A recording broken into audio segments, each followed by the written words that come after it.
dicipta oleh Allah adalah cahaya Nabi. Bisa nggak digabungkan? Atau berkontradiksi sama sekali? Bertentangan sama? Bisa digabungkan. Artinya malaikat dicipta dari cahaya Nabi. Di dalam hadis itu Allah tidak katakan yang pertama saya ciptakan adalah malaikat. Dan itu bisa digabungkan, tidak berkontradiksi, tidak bertentangan satu sama lain. Jadi ulama-ulama yang ingin menolak hadis awwalu ma khalaqallahu nuri, dia benturkan dengan hadis sahih yang ada di Bukhari yang menyatakan khalaqtul malaikat min nur. Saya bilang tidak bertentangan. Malaikat dicipta dari cahaya. Cahaya apa? Harus ditanya. Cahaya dari Rasul. Kenapa semua kelompok filosof dan kelompok sufi menegaskan dan membenarkan bahwa yang pertama dicipta adalah cahaya Rasulullah yang disebut dengan hakikat Muhammadiyah itu berangkat dari suatu proses yang panjang yang kita ketahui bahwa manusia, makhluk yang paling dicintai oleh Allah Subhanahu wa taala dan paling sempurna adalah siapa? Nabi Muhammad SAW. Setelah pengutusan terakhir ini. Sekarang pertanyaan, Nabi yang lahir dari kedua orang tua apakah sama dengan hakikat Muhammadiyah itu? Ya. Betul Rasulullah katakan ana basyarun mislukum, tapi dia selanjutnya apa? Aku diberikan wahyu. Ini diberikan wahyu ini yang membedakan dia. Berarti yang diberikan wahyu itu jasad atau ruh? Ya? Ruh dong. Ruh yang diberi wahyu. Kenapa Rasulullah merupakan makhluk yang tertinggi yang paling agung? Karena Al-Quran, wahyu yang diberikan oleh Allah kepada beliau merupakan wahyu yang paling sempurna dan tidak ada wahyu selain itu. Menegaskan bahwa ruh Rasulullah merupakan ruh yang paling agung, dan di situ menegaskan bahwa dia merupakan makhluk yang paling dicintai oleh Allah Subhanahu. Karena itu dia merupakan sebenarnya makhluk pertama yang diciptakan oleh Allah. Tapi Nabi yang ada saat yang dulu diutus itu bukan hakikat Muhammadiyah itu. Tapi dia merupakan manifestasi jelmaan sempurna dari hakikat Muhammadiyah itu, Nabi yang diutus. Karena itu Pak, Bapak Ibu, ini informasi dari beberapa hadis saya lihat. Sebenarnya nanti akan datang lagi nabi-nabi selanjutnya. Jadi kita ini bukan generasi pertama dan terakhir dari manusia. Penciptaan itu terus menerus dari hentinya. Akan datang lagi Nabi Adam alaihissalam, tapi Nabi Adam yang datang berbeda, walaupun sama namanya, berbeda dari Nabi Adam yang sebelumnya. Tapi akan terus berlanjut ini proses penciptaan. Ya. Kenapa terus berlanjut? Karena Allah Subhanahu wa taala zatnya yang tak terbatas, kesempurnaannya pun tak terbatas. Kalau kita katakan generasi manusia yang ada saat ini adalah generasi pertama dan terakhir, itu sama dengan membatasi kesempurnaan Allah. Sementara Allah tidak terbatas kesempurnaannya. Artinya Allah itu terus menerus mencipta, terus menerus. Nah, akan terus datang lagi nabi dari hakikat Muhammadiyah ini. Ini yang terus berproses. Nabi Adam muncul dari hakikat Muhammadiyah ini. Terus sampai nanti ada sosok lagi yang bisa menerima kesempurnaan cahaya dari hakikat Muhammadiyah. Itulah merupakan nanti sebagai sosok yang terakhir lagi, khatam lagi. Begitu terus seterusnya. Jadi kita katakan bisa sama, tapi dia berbeda. Samanya dari aspek bahwa Nabi yang terakhir yang wafat, yang kita memperingati kelahirannya ini, itu merupakan manifestasi sempurna dari hakikat Muhammadiyah. Di dalam hadis lain dikatakan, ini bisa Nabi Adam ketika melanggar aturan, Nabi Adam alaihissalam ketika melanggar aturan dan mau bertobat, dia kemudian melihat tulisan di alam sana, la ilaha illallah Muhammad Rasulullah. Dan Nabi Adam meminta ampun kepada Allah dengan bertawasul kepada Muhammad yang disampingkan, yang disejajarkan dengan la ilaha illallah. Dan Allah pun menerima tobatnya. Tapi sebelumnya Allah bertanya kepada Nabi Adam, kenapa kau bertawasul kepada Nabi Muhammad? Dari mana kamu tahu? Saya melihat nama itu ditempel, dituliskan sejajar dengan namamu ya Allah. Dan saya yakin bahwa ketika ada seseorang, ada sosok, ada makhluk yang disejajarkan, kurang lebih disejajarkan ya, tidak betul-betul sejajar, kurang lebih disejajarkan dengan namamu ya Allah, saya yakin bahwa itu merupakan makhluk yang paling kau cintai ya Allah. Allah kemudian berfirman kepada Nabi Adam, wahai Adam, betul, dia adalah sosok yang saya cintai.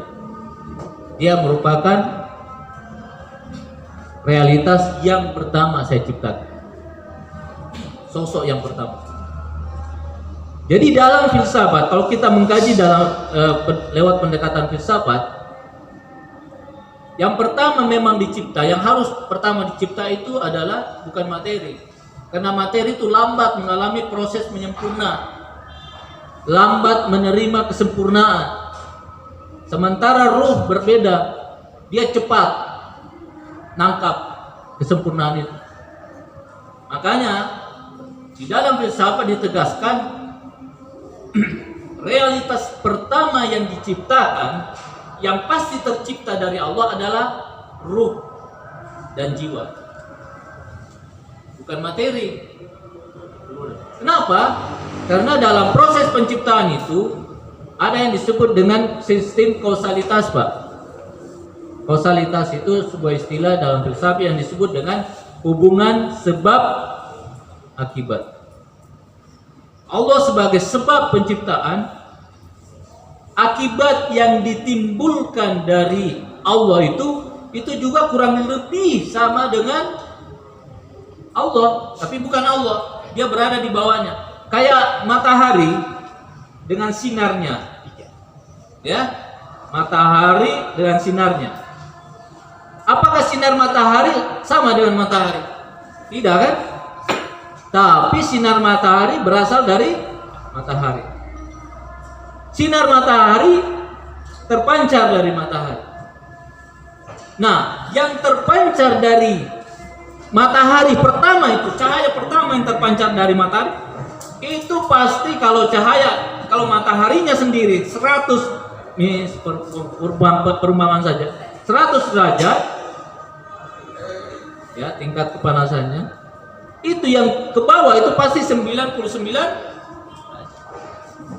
Tidak boleh matahari ini langsung yang di bawahnya itu 10 derajat, itu nggak mungkin, mustahil, karena terlalu berjarak dia. Nah, sekarang Allah kita ini susun dulu sistematika eksistensinya ya, tingkatan-tingkatan eksistensinya. Allah materi kan, ini materi kan terlalu rendah dia. Materi ini alam yang paling rendah, disebut alam materi juga disebut alam materi disebut juga dengan alam dunia. Dunia itu dalam bahasa Arab yang rendah, alam rendah. Nah, dari yang paling sempurna 100%, apakah bisa langsung menerima kesempurnaan yang hanya 10% ini. Gak mungkin. Jadi otomatis pasti ada realitas yang berada di bawahnya, yang turun terus bawahnya, secara bergradasi, secara bertingkat-tingkat. Sama dengan matahari, Pak. Kalau Bapak di tingkat yang paling rendah ini langsung ke atas menerima matahari, hancur nggak? Hancur. Jadi harus ada realitas yang menyaring ini terus sampai ke bawah, difilter terus sampai ke bumi ini. Kalau nggak ada atmosfer, terbakar kita semua. Itu yang memfilter. Jadi perantara-perantara eksistensi ini sesuatu yang wajar. Cuma perantara-perantara ini bertingkat terus ke atas sampai pada kualitas yang paling sempurna. Jadi ruh dan materi, ruh dan jiwa yang kita pandang sebagai realitas yang paling sempurna, kurang lebih, itulah yang bisa menangkap sempurnaan pertama dari Allah Subhanahu wa taala. Itu yang turun terus ke alam misal sampai ke alam materi. Di dalam filsafat itu ada 3 alam, alam akal, alam barzah atau alam misal, dan alam materi. Tingkatan tertinggi atau alam akal. Ini yang pertama, menerima kesempurnaan. Dari sini dia turun ke bawah sampai alam materi. Makanya di dalam Al-Quran disebutkan, aku mencipta langit dan bumi dalam 3 isittati ayam, dalam 6 hari. Ada yang menafsirkan 6 hari, 6 waktu. Yang pasti ada konteks waktu di situ.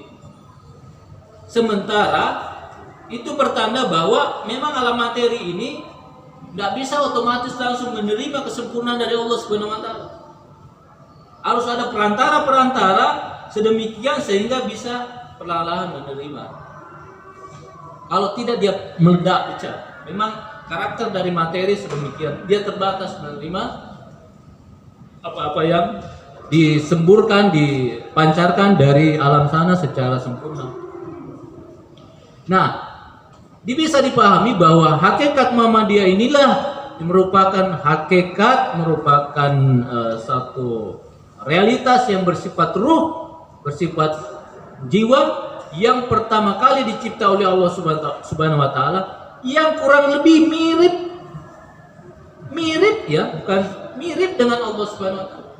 Yang semua kesempurnaan Allah ada padanya. Cuma dia makhluk, bedanya di sini. Dia bergantung sepenuhnya kepada Allah, sementara Allah tidak bergantung kepada realitas lain. Itu aja bedanya. Dia berada di bawah Allah, kurang lebih 99% kesempurnaan dimiliki. Nah, inilah kemudian perlahan-lahan menurun ke bawah. Makanya di dalam hadis lain dikatakan bahwa seluruh malaikat, seluruh makhluk itu dicipta dari hakikat Muhammadiyah itu.